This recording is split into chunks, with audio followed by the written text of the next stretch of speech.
called EBM scholars. So just take the K away and put an E. This gentleman's from Tanzania. He's been in America for quite a long while. He came here with a degree, of course. But what he does on his actual YouTube channel is not just in America, but other countries around the world. This guy is like a total scholar on how to get people scholarships for work, as well as school, or both. Citizenship, DV lotteries, you name it. This is the go-to guy on YouTube. He's actually probably still in Tanzania right now. He was in Kenya. Then he went to Tanzania doing a tour, speaking to people in conventions, this is how you can do it, giving them the processes. And now we have a lot of people on YouTube that are following his path. Hold up, actually, KBM, just hold right there. Just give me a second. I got this gentleman. Hey, hello. Hello, how are you? Yeah, fine, thank you. This is Nelson Vote TV. I'm actually running my show right now. Can you introduce yourself to the viewers as we proceed? Okay, my name is Mr. Hussein Al-Jufri. Mm-hmm. Yeah, I have an experience of 30 years in Saudi Arabia. Mm-hmm. And I've been working with so many companies. Mm-hmm. And of course, I can hear and see what is happening in Saudi Arabia. At the moment, I'm in Kenya, mm-hmm. in Mombasa. Okay. As an agent, mm-hmm. have a branch of our agency in Mombasa. Mm-hmm. So I wanted to ask Mr. Mike Sonko mm-hmm. if we can sit with him in a meeting, mm-hmm.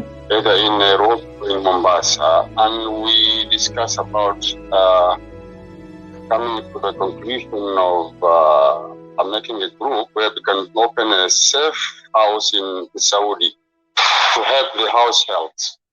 Are you hearing this? I want to. This is breaking news. Let me remember. Give me a second, brother. Give me a second, brother, man. Remember, like I say, shortly before I started the broadcast today, this gentleman hit me up on WhatsApp and he said, "Hey, I see what you're doing. I see what's going on. I'm in the recruitment agency industry, and I would like to contact Mike Sonko and see how we can have rescue homes or safe houses in Saudi Arabia." And you say you're in Mombasa right now? I am in Mombasa right now. And you've been in this industry for 30 years? 30 years. I'm experienced, and in the case of faith, if you can remember. Yes. I'm the one who contacted the embassy, and I spoke to Mr. Shaudi. Okay. The representative there in Saudi embassy. Saudi in Kenya. That's right. In Riyadh. Okay, and Faith is back in Kenya, by the way. Faith is back in the country. Okay, he came down to Jeddah, mm-hmm. and make sure that he worked with the deportation centers, and he removed his, her runway report. Yeah. And he was able to return back home safely. Thanks, God. I did all that for faith, and then Mr. Sonko, he went by remitting the fare, the air ticket, mm-hmm. for her to return safely. Yeah. That was a very good gesture. So to solve the problem, we need to sit with Mr. Mike Sonko, mm-hmm. and have a group of, let's say, 5 people, mm-hmm. from Mombasa who can speak good Arabic, mm-hmm. and it will be like a team. Yeah. When we open a safe house, mm-hmm. in Saudi Arabia, mm-hmm. one in Riyadh, mm-hmm. one in Jeddah, mm-hmm. one in Dammam. Mm-hmm. I think you get my point. That's right. So we want to have these safe houses spread out across Saudi Arabia because, you know, Riyadh, you have a lot of Kenyans there. Yeah, go ahead. Accessibility. We can work as a team. Yeah. But I will be the one selecting who to help me and how to manage the cases. Okay. With the help of our embassy in Riyadh. Okay. They will cover us as a diplomatic status. We won't work like that because we will be representing them. That's right. Because the cases are more and they cannot handle it alone. Those guys. Yeah. Yeah, and you also know, like I said on my platform, I have all these cases that I have. I have them well documented. As I'm talking to you right now, we are working. My sister Beth was here before. Me and Beth and Mheshimiwa, we are working on 3 major cases right now that we want them to be solved. Let's do this. Yeah, go ahead. So to come out with a fruit conclusion. Yeah. It's about the safe houses. Yes. If it is in Dammam, we will put one there. If it is in Jeddah, I will be stationed in Jeddah. And if it is in Riyadh, somebody will be in Riyadh. But must be fluent in Arabic so that they can discuss with the local authorities regarding mistreatment or and follow up.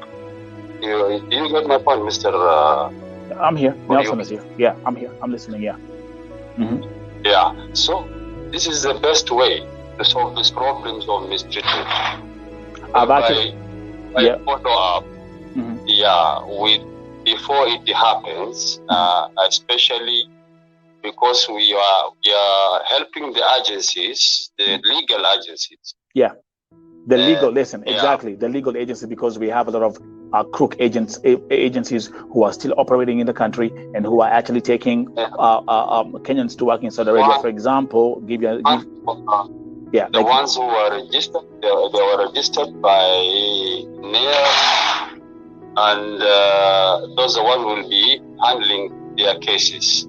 But in case of Game Boys, it will be another case because we will help them, but we will charge them their air ticket if the one needed help. But the ones who are legal, who have been in Saudi legally working with sponsors, the funds will be handled by the maktabs, the offices in Saudi. Okay. Listen. Okay, listen. I'm gonna ask you. Let me hold up. Give me a second, brother, because we're about to wind up. We're about to wind up today's show. But we're gonna do 2 things. Number one, I'm gonna communicate with Mheshimiwa and make sure that this information he receives the information. I got 2 questions for you. Right now, as I'm talking to you, I'm dealing with a case of a Kenyan who worked for 2 years in Saudi Arabia, and after finishing her contract after 2 years, she was killed by the son of her employer. Is that right?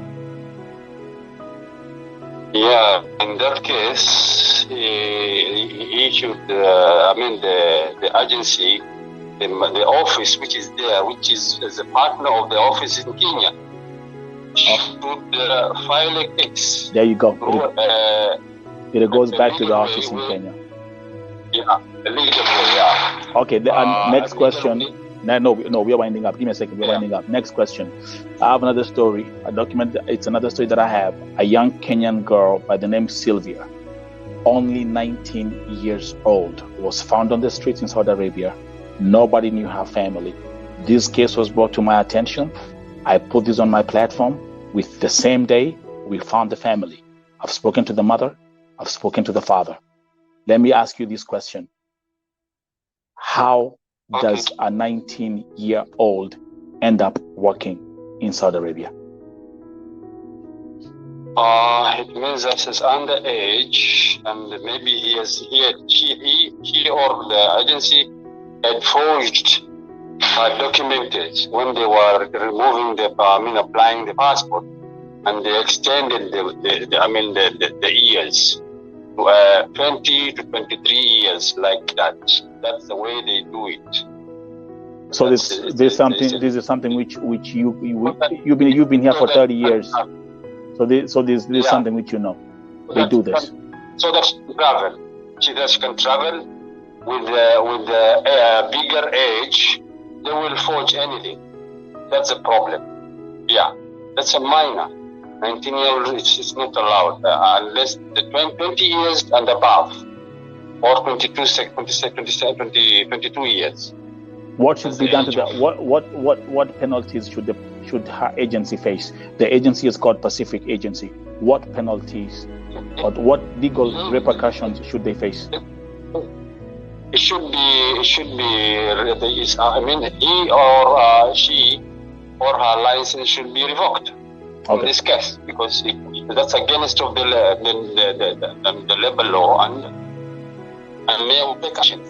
That's right. Yeah. That's right. It's against the labor law. You've heard it yourself. So let's do this because, and again, thank you very much for giving me a call and coming in last minute. Yeah, go ahead. The age limit 22 years. That's the age limit. I mean the age which can be start to work in Saudi or in other Gulf states. Good. It's against the labor law. Yeah. That's exactly what we've said and what we've spoken.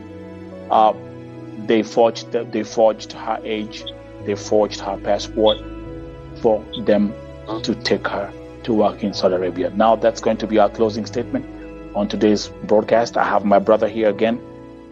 Thank you for reaching out last minute, and I've been able to put you in here last minute. We're gonna catch up after my live stream. And again, I repeat, just to make sure that I mention your name correctly, Mr. Hussein Al-Jifri. Yeah. Okay. Thank you very much, Mr. Hussein, and let's catch up after this broadcast. I look forward to meet Mr. Mike, inshallah. Okay. Thank you very much. Okay, bye. Thank you very much. Thank you very much for hosting.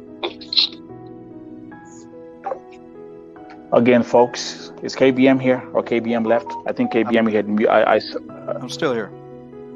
Okay, good, KBM. You see what's going on? That I had to plug him in because he reached out to me like a few minutes before I started this broadcast. Let's do this. I'm gonna finish the show right now. I gotta go and have a meeting right now. Could KBM, you let's catch up.